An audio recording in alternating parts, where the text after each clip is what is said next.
Phil, dito na tayo naman ngayon kay Diwata, kumakain tayo. Ito, bulalo na naman. Tsaka, yan. Sikin inasal. Tsaka bulalo. 3 kanin. Ayun. Sikin inasal.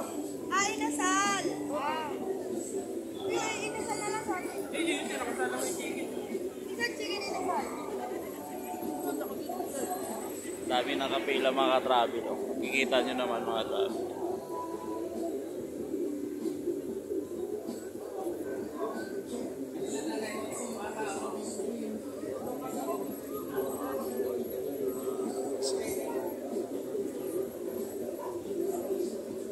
Itong ano niya, ginagawa pa. Hindi pa tapos yun.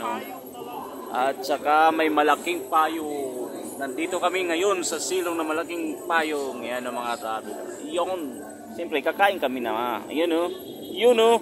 Okay, hanggang dito na lang video natin mga ka-travel. Kakain muna tayo. Thank you. And please like and share. And subscribe.